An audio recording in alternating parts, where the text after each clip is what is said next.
Hello అండి. నిన్న నేను మిక్స్డ్ గ్రెయిన్‌తో రవ్వ ఎలా తయారు చేసుకోవాలో చూపించాను. దాంతో చాలా రకాల రెసిపీస్ తయారు చేసుకోవచ్చు అని చెప్పాను కదా! అయితే ఈరోజు అదే రవ్వ యూజ్ చేసి మనం ఈరోజు ఒక మంచి రెసిపీ చేసుకుందాము. అసలు రైస్ అనేది వాడకుండా. దానికోసం ముందుగా 2 గ్లాసుల రవ్వ తీసుకొని చక్కగా వాష్ చేసి పక్కన పెట్టాలి. అలాగే ఒక గ్లాస్ మినపప్పు కడిగి అందులోనే ఒక టేబుల్ స్పూన్ మెంతులు కూడా వేసి నానబెట్టుకోవాలి. తర్వాత దాన్ని చక్కగా పేస్ట్ చేసుకొని ఈ రవ్వని కడిగి ఉంచుకున్నాం కదా, దాంట్లో పైన తేరుకున్న వాటర్ని పారబోసి ఈ రెండింటిని రవ్వని అండ్ పేస్ట్ని కలిపి చక్కగా రాత్రి కలిపి పెట్టుకుంటే తెల్లవారి చక్కగా ఇలా పులుస్తుంది. ఇలాంటి పిండితో మనం ఇడ్లీ చేసుకోవచ్చు, దోశ చేసుకోవచ్చు. ఇప్పుడైతే నేను మీకు దిబ్బ రొట్టె ఎలా చేయాలో చూపిస్తున్నాను. దానికోసం కరివేపాకు, పచ్చిమిర్చి, ఆనియన్స్, మంచిగా తురుముకున్న 2 క్యారెట్స్ వేసి తగినంత సాల్ట్ వేసి దాన్ని మనం పక్కన పెట్టేసి ఉంచుకోవాలి. ఆ లోపల మనం పచ్చడి చేసుకోవాలి. అయితే ఈరోజు పుదీనా పుట్నాలతో పచ్చడి చేస్తున్నాను.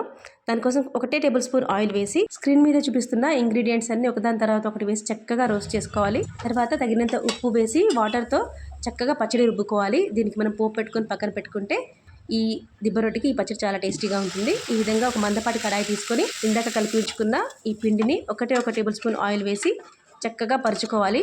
తర్వాత ఉల్టా తిప్పి వేసినట్టయితే చూడండి ఎంత క్రిస్పీగా పైన లేయర్ వచ్చిందో.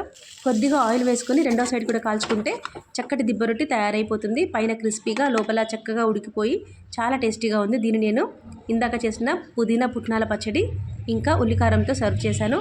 చాలా టేస్టీగా ఉంది. చూడండి పైన ఎంత బాగుందో, లోపల కూడా చక్కగా రవ్వ అంతా ఉడికిపోయింది. ఈ రవ్వ ఎలా తయారు చేస్తారో చూడాలంటే ఒకసారి షార్ట్స్ని చూడండి. ఆ లింక్ నేను డిస్క్రిప్షన్ బాక్స్లో ఇస్తాను. మరి ఈ రెసిపీ నచ్చితే సబ్స్క్రైబ్ చేసుకోండి, లైక్ కూడా చేయండి. Thank you for watching.